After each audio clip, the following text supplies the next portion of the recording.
Et nous revoilà de retour, mesdames et messieurs, pour tout de suite entamer notre partie débat qui va concerner ce matin les activités de la semaine arabe des motards qui a eu lieu samedi en Égypte. Il s'agit d'un carnaval annuel qui a été organisé pour la première fois en 2012 avec la participation de plusieurs pays arabes ayant pour objectif commun de dynamiser le tourisme dans cette région. Les motards visitent plusieurs sites touristiques pour vulgariser ce sport parmi les concitoyens arabes et pour servir la communauté civile. Et pour parler plus de cette manifestation, nous avons en ligne M. Ahmed Hamdi, un participant à cette manifestation. Bonjour. Oui, bonjour. Alors, parlez-nous tout d'abord, on sait, comme on vient de le dire, que cette manifestation a été organisée pour la première fois en 2012, et puis elle s'est arrêtée et vient de reprendre cette année, ou bien c'était une manifestation annuelle? D'accord. Tout d'abord, merci beaucoup pour cette intervention. Je voulais juste vous dire que la communauté des motards a été c'est très bien ancrée en Égypte. Et en 2012, en fait, c'était un groupe privé qui a commencé à organiser cette manifestation pour tout d'abord visualiser un peu les beaux sites en Égypte avec les beaux routes et tout ça. Donc, ça a commencé en 2012 et c'est la neuvième année. Donc, chaque année, en fait, pendant la période de mars ou avril. Et c'est aussi la journée des orphelins. C'est un peu la coïncidence avec la journée des orphelins en Égypte. C'est un sort de carnaval qu'on invite tous les motards en Égypte, soit que ce soit organisé, un motard individuel, des amis, un groupe même officiel, pour en fait faire ce train du Caire jusqu'au Sourna. Excusez-moi, j'ai pas tellement compris le rapport entre cette manifestation des motards et la journée des orphelins. C'est quoi le lien? Vous faites quelque chose en commun avec les orphelins? Oui, en fait, la coïncidence, c'est toujours ça tombe le même jour. Donc, on invite beaucoup d'orphelins ce jour-là pour ce carnaval. Et il y a beaucoup de numéros, comme il y a des chansons, on invite des groupes de chanteurs. Et c'est une sorte de festival, en fait, à Sourna qui s'organise tous les ans pour un peu, voilà, mettre la joie sur leur visage. C'est une très bonne idée. C'est vraiment une très bonne idée. Alors, on sait on le voit à travers le monde, cette communauté de motards, ils ont un look particulier, des motos particulières. C'est une communauté qu'on peut reconnaître juste en les voyant. Est-ce qu'en Égypte, vous avez également adopté ce look et cette façon de vivre que les motards à l'international? Tout à fait. En fait, on essaye d'avoir ce look assez spécial. Et chaque groupe, en fait, il a leur slogan, leur veste. Et on essaye aussi d'avoir l'Égypte comme slogan, donc, par exemple avec notre drapeau, les pyramides, le sphinx et tout ça. Donc on essaye de mettre ce look des motards un peu cool. Avec la veste en cuir. Avec les vestes, voilà, et les monuments d'Égypte, pour que ça soit un peu spécial pour l'Égypte. Et est-ce que vous faites quels sont les parcours que vous effectuez? C'est-à-dire que ce sont des petits parcours de ville en ville, enfin de quartier en quartier, ou vous essayez de faire de longs trajets? Ça dépend en fait, parce que toute l'année on a plusieurs trajets. Il y a des petits trajets à l'intérieur des quartiers, comme par exemple le Caire, le Vizé et tout ça. Et parfois il y a d'autres groupes d'autres villes qui nous invitent chez eux pour passer la journée. Pour un dîner, pour prendre le petit-déj ou même pour passer la journée. Et en fait, parfois même, on peut aller jusqu'à Sharm el-Sheikh, Gouna, Hurghada, même Luxor et Aswan. Donc, en fait, ça dépend. Et toute l'année, en fait, il y a des trajets, il y a plusieurs groupes qui organisent des trajets, soit des longs trajets, soit des petits trajets.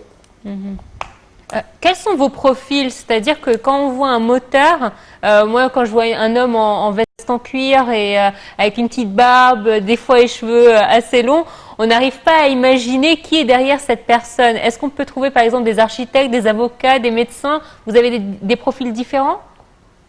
Tout à fait. En fait, le minimum d'âge, c'est le minimum d'âge pour avoir une licence en fait des motards, parce qu'il y a cette licence spéciale. Donc, dès qu'on a cette licence, à partir de 18 ans, on peut avoir une moto jusqu'à l'âge de 70, même 80 ans. Donc, et on a tous les métiers, tous les hobbies, hommes, femmes, c'est vraiment divers.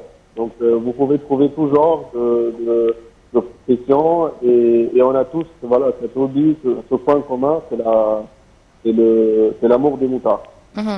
Bon, parlez-nous un peu de la participation.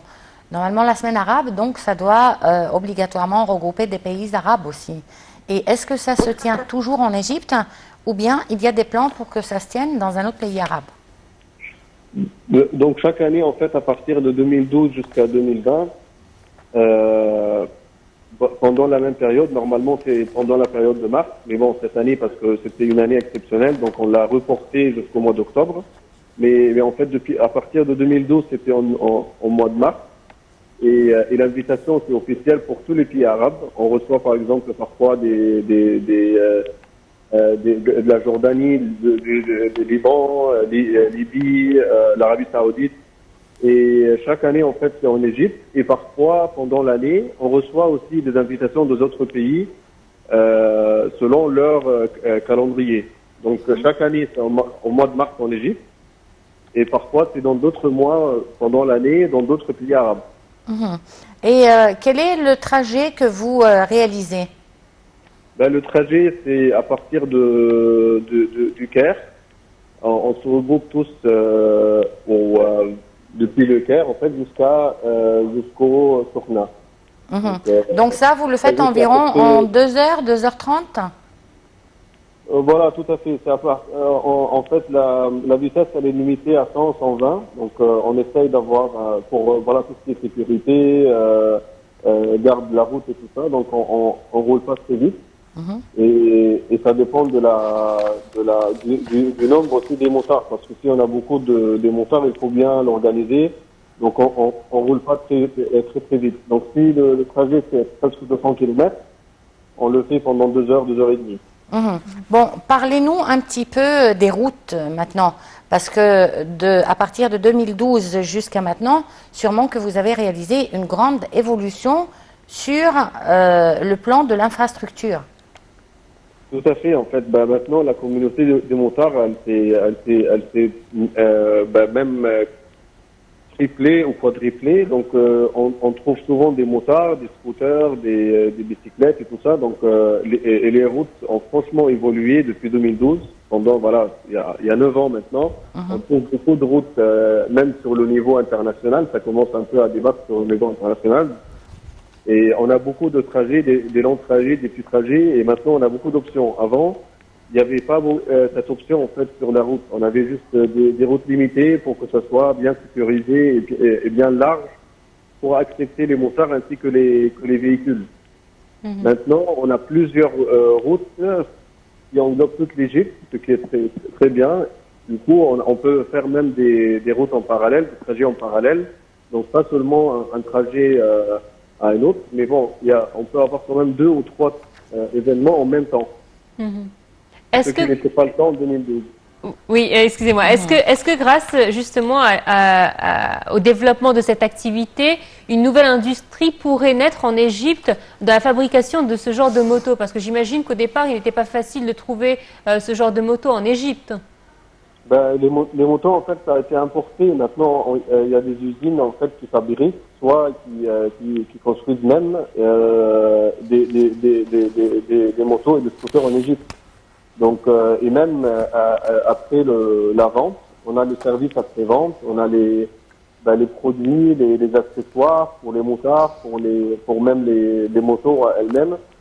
C'est pour ça que maintenant, vous pouvez trouver beaucoup de motards qui ont complètement changé de look chaque année, parce que maintenant, on a beaucoup d'options, beaucoup de produits, en fait, après le service de la vente, qu'on peut les avoir et même emporter, ou même produits en Égypte. Donc, c'est très bien. Mhm. Bon, on va parler un petit peu sécurité maintenant. Nous savons bien entendu que la majorité des accidents